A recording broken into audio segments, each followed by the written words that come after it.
Hello, and welcome to another episode of Be a Leader podcast, where we talk about current events within sports, business, and the military with a leadership lens.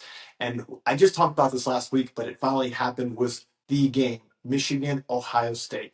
Number one, Ohio State going to number 15, Michigan, and crushing them. So remember, I am a Michigan man. I was with the basketball team all 4 years as a student manager, head manager for John Beeline. I'm a Michigan man, but don't go away, Michigan fans or Ohio State fans. We're going to learn a lot in this episode.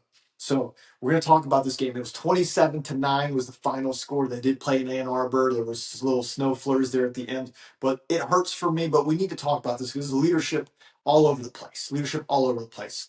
And I did talk about this last episode. What were my main takeaways last episode? Well, my first one was talent wins games, but leadership wins championships. And leadership was a huge component in this game. My second takeaway from 2024 leading up to 2025 was urgency and emotional readiness was a key takeaway in how Michigan beat Ohio State in 2024. It separates the good from great. Urgency and emotional readiness, which will lead into 2025. And the other one was leadership. Leaders need to own failures. That's how you grow. That was a big lesson in 2024 leading in 2025 from my last episode. And my questions for this game Saturday going in was, who will use emotions powerfully? Now we can answer that as we hear that question again. The second one was, who will lean on their strengths and their identities? You're already thinking about that just like I am. And the third one, who will take lessons learned from last year? Oh, man. So someone should have shown Sherrone more of this episode because, anyways, let's get into it. Why Ohio State won. The first reason why Ohio State won. The first reason why Ohio State won was they went back to their identity. The number one issue I talked about with 2024 was they left their identity. They played soft. They played scared. They played like there was a bunch of time. They're a passing game. They're an explosive team. And they didn't do any of that in 2024. But in 2025, they did. They were focused on a lot of air assaults, getting the ball to the best players early and often, looking for big plays, being okay if they made mistakes. They threw an interception early in the game. They didn't panic. They just kept going, trusting in their identity and the reasons that got them there. And it worked. It worked very well. They used their run for the advantage towards the end, and they knew who they were, and they showed up that way. And I got that first one on here, right? Identity beats intimidation. They knew who they were. They played who they were. They didn't do it in 2024. They were a 20-point favorite, and they lost last game. This game, they were a 10-point favorite, and they won this game. They crushed them, right? Because they focused on the identity. They showed up that way. The second reason why Ohio State beat Michigan was they learned from last year. We're just talking about this. Last year, 2024, they were hesitant, they were tight, they were overthinking. 2025, they came in confident, they had a plan, they were decisive, they had prepared. Talk about preparation later, but they had prepared for this game. We'll round it up. Ryan Day spent 365 days thinking about this game. I just had a game right before Thanksgiving break with my high school team. It was a terrible game. It was the worst game I think I've coached. Guys didn't show up. It was rough, whatever. The point being is I spent every single day between that game. I had a week to the next practice, which was yesterday, and then roughly another week till a game. So I have roughly 2 weeks between those games. And all I could think about was the frustration out of that game and what I didn't do well enough to prepare my team. And here Ryan Day is against the biggest game of his schedule every single year, and he has to think about it for 365 days. You better believe he's going to be thinking about it and preparing that. It hurt for me, and that game didn't mean anything. It was a non-district game, non-conference game. Here's the most important game. He was thinking about it every single day. Okay, preparation beats pressure. You don't rise to the occasion. You fall to your lowest level of training. That's what happened with Michigan. We'll get to Michigan here soon. But the lowest level of training for Ohio State went up. It went up. And now that's the second reason. Let's talk about the third reason. We're going back to Ryan Day. Ohio State beat Michigan because Sherrone Moore did not coach as well as Ryan Day. Ryan Day outcoached Sherrone Moore. That's the way you have to look at it. There was a clear plan. They went from the start. They made adjustments in the second half. The first half was fairly competitive. There was some questionable calls. It was going into half. In the second half, Ohio State just took off. They showed up prepared, and they made adjustments during the game. Sherrone Moore did not do that. Preparation is part of leadership. For many good qualities of leaders, preparation is a huge one, right? If you don't prepare, if you fail to prepare, you're prepared to fail. Ryan Day outcoached Sherrone more. Okay, he was a better coach before the game and during the game. Ohio State showed up prepared. Michigan, they showed up hoping to rise to the occasion. Okay, pressure does not create greatness. It's going to expose who you really are. It exposes your preparation, and it definitely exposed where Michigan was. So we'll talk more about Michigan later. Well, I guess we'll talk about Michigan now. Okay, so why Michigan lost? All right. The first reason Michigan lost to Ohio State because they played from fear, not freedom. Let's go back again to 2024. They had lost several games. They were a 20-point underdog.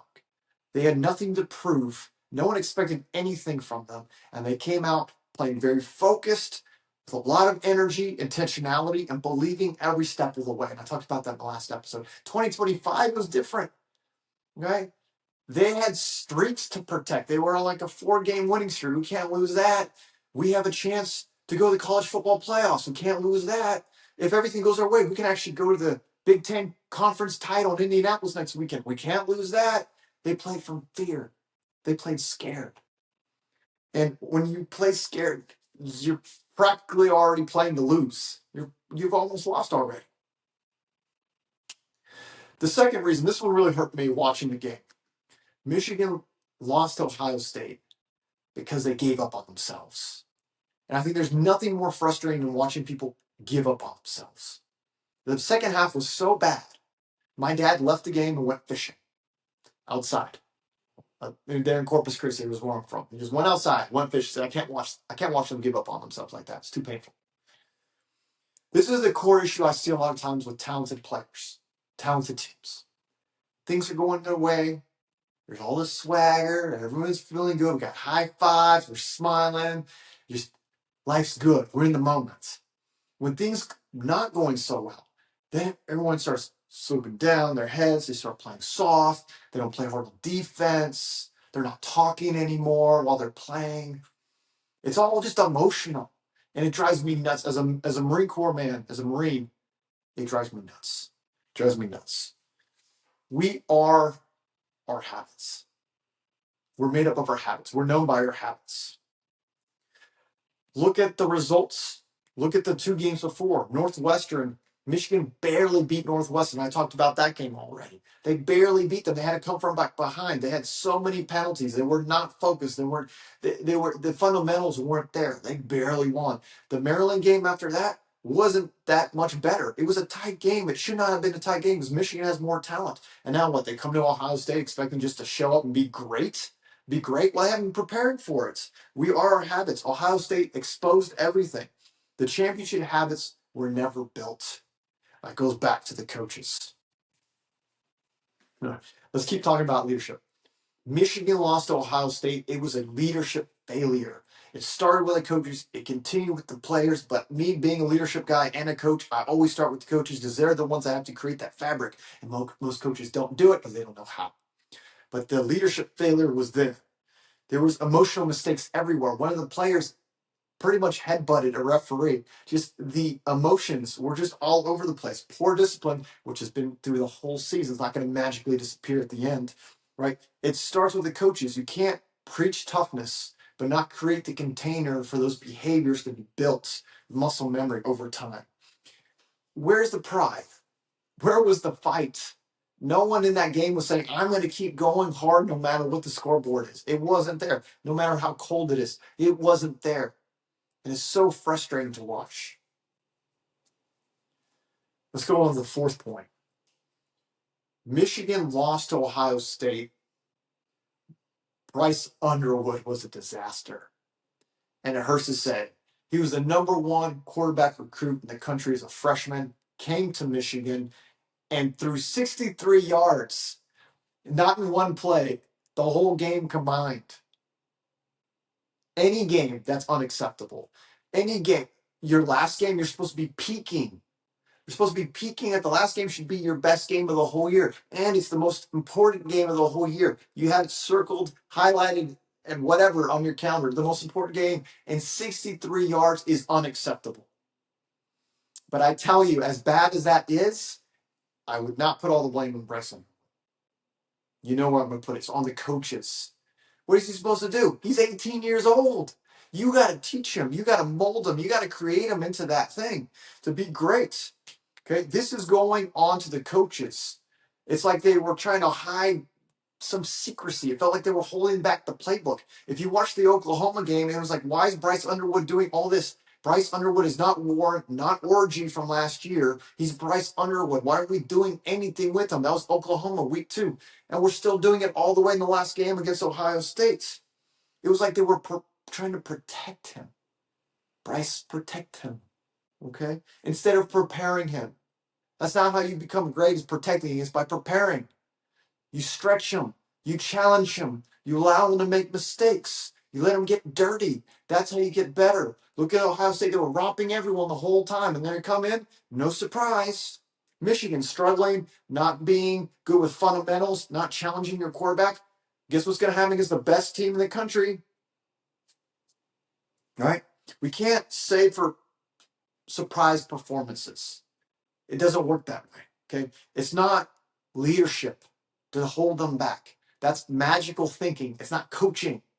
We need better coaches. The coaches need to step up and start thinking about creating the future. How do you create the future? You build it over time. Okay? You cannot protect people into greatness. You prepare them for greatness. The Marine Corps, we're so good because we train and we train and we train. We out-train all the other branches. We train. That's what we're known for. Smallest fighting force, fewest materials, fewest everything, but the toughest, because we train that way. It's who we are. And here, whatever was going on in Michigan this year, I don't know what, doesn't matter what the excuses are. It was clear with the results. Bryce Underwood was not prepared. He was not prepared by the coaches, and it showed, and it was painful. So, finally, I have to talk about the big split between military and sports, because I am a Marine. I see it and it drives me nuts, and I just need to talk about this. College, bad days, you go home sad. We'll get the next one. Military, bad days, you may not go home. Or the people on your team may not be going home. It's a completely different mindset. And I'm not trying to be dramatic. I'm trying to say, what can we learn from the military in sports? There used to be a time when all the athletes were war heroes. And that's why sports came up from the beginning. Look at Lombardi back at the Packers. Now, there's such a disconnect. And because athletes are on TV, we get to see all these bad examples all the time and herald them as heroes. People we spend our money and time and energy thinking about. Sports runs on motivation. Motivation is an emotion. It goes up, it goes down, it feels good, but it's fleeting. Sports runs on motivation. Military runs on purpose. Purpose. It changes everything. When things get hard, motivation dwindles. Just look at Michigan. They came out with so much emotion, so much motivation. All you had to do was watch the beginning of the game. Sherrone Moore's jumping out, up and down. The head coach for Michigan football is jumping up and down like he's one of the players, because he still thinks as a player. He is a player trying to be a coach, right? And this journey will continue. But it's hard. You've been a player all your life. Now you got to think as a coach. He's jumping up and down, super excited, roaring like he's still playing. And then second half, he looks like he's about to cry. His eyes can hardly hold his composure because he's still thinking motivation and emotion. Emotion is supposed to fuel you. It's not supposed to take over you. All right? Purpose performs even on bad days. I've talked to many college basketball coaches. I've coached college basketball. I know a lot of college basketball coaches. I get this asked often. What is something that my team can learn from your time in the Marine Corps? I usually bring about 3 things. First one's obvious. Leadership, how to build leadership. Second one's going to be purpose. And third one's going to be effort. Right? We have standards in the Marine Corps. Effort is a non-negotiable. You either make that standard or you don't. If you don't, you're in the sporting context, you're on the bench. But here, it's just like everywhere. Just seeing this lack of effort, lack of purpose, lack of leadership. It's all over. It's the most watched college basketball game every single year. And we got to watch that come from Michigan, nonetheless. Every single day. It's not when you feel like it. It's not the motivation comes in here. It's every day. If Michigan would have had those three, leadership, purpose, and effort, it would have been a different story. As it hurts to watch this, it's hurt to talk about it. Go blue. It'll be better next year, hopefully. But these are the things that we need to learn from it. Okay? Purpose lasts when motivation fades. So that leads to my takeaways. And here we got on the board. So the first one, going back to identity, I talked about it last week, preparing, right? The difference between 2024 and 2025. Identity beats intimidation. Who are you, and are you living through that? Are you living through that? Ohio State didn't do it in 2024. They definitely did it in 2025. They deserve this win. Second one, preparation beats pressure. We talked about that one also. You can't just rise to the moment. You don't. You fall to your lowest level of training. Preparation, preparation, preparation. Ryan Day prepared his team to be a championship level team. Sherrone Moore did not prepare his team to even beat or be competitive against Ohio State. It shows. The third one, confidence is built on reps, not secrecy. It was like they were holding back Bryce Underwood, right? They were trying to protect him. That's not how you become great. You prepare them. And your confidence is built on reps. Ohio State was doing it over and over and over again, game after game. And Michigan, protecting Underwood, protecting him, holding him back. And this was the outcome. This is the result. And the fourth one, motivation fades, purpose lasts. Okay, purpose lasts. I hear too much on sports about motivation. Purpose. What is your purpose? And now I'm going to turn it over to you. Okay. Turn to you as we finish this. Yes, it was a huge game for Ohio State. Congratulations. It was a huge flop for Michigan. Huge disappointment. Hopefully there's some lessons learned that we move on here. We got to harness these lessons learned. And now I turn to you. What are you doing? What is your purpose? What is your identity? If you're thinking about 2026, what is your plan? Okay. And now I invite you, if you want some help, if you haven't even thought about 2026, I have 2 calls, 2 live free workshops here in December, different dates, different times of the day. And I invite you to come and work with me for an hour to prepare for 2026 to make it the best year ever. Anyways, now that we're done with all this, as we wrapped it up, hopefully you got a lot out of this. And as you start to prepare for 2026, as we close off, whether you're leading yourself, leading others, or leading leaders, be a leader. My name is Daniel Pinedo. Thanks, and until next time.